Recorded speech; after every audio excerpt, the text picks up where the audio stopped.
नमस्कार, मी पंजाब डक. आज आहे 6 ऑक्टोबर 2025 आणि राज्यातल्या शेतकऱ्याला सांगू इच्छितो की मी म्हटलं होतं ना 7 तारखेपर्यंत पाऊस राहणार आहे 6 आणि 7. तर काय झालं, बरेच मेसेज असे येईल की एक चक्रीवादळ येणार आहे आणि ते महाराष्ट्रात खूप पाऊस पडणार आहे. मग माझे महाराष्ट्रातल्या शेतकऱ्याला एक सांगायचं की कोणतं चक्रीवादळ आपल्याकडे येणार नाही, काही नाही, काही घाबरायची चिंता नाही, काही नाही. फक्त आजची 6 ऑक्टोबर आणि 7 ऑक्टोबरच्या दरम्यान राज्यात फक्त भाग बदलक तुरळक ठिकाणी पाऊस पडणार आहे. सर्वदूर पडणार नाही, मुसळधार कुठं पडणार नाही, अतिवृष्टी होणार नाही, म्हणून हा अंदाज लक्षात येता.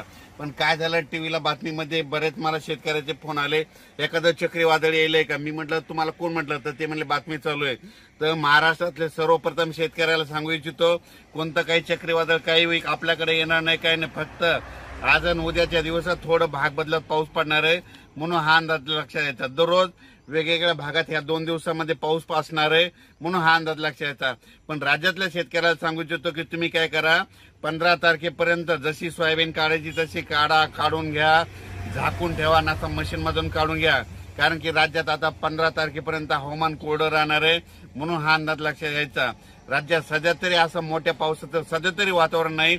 फक्त पाऊस पडणारे अर्ध्या तासाचा पडेल, 10 मिनिटाचा पडेल, 20 मिनिटाचा पडेल, कुठं रिमझिम पडेल, पण सर्वदूर असं सगळीकडे पाऊस पडणार नाही, म्हणून हा अंदाज लक्षात यायचा. म्हणजे सांगायचं झालं तर पूर्व विदर्भ, पश्चिम विदर्भ, दक्षिण महाराष्ट्र, उत्तर महाराष्ट्र, कोकणपट्टी, खानदेश, मराठवाडा, म्हणजे ह्या सगळ्या ह्या सगळ्या विभागामध्ये 42,000 गाव येतं. तर ह्या 42,000 गावामध्ये सगळीकडे पाऊस नाही पडणार.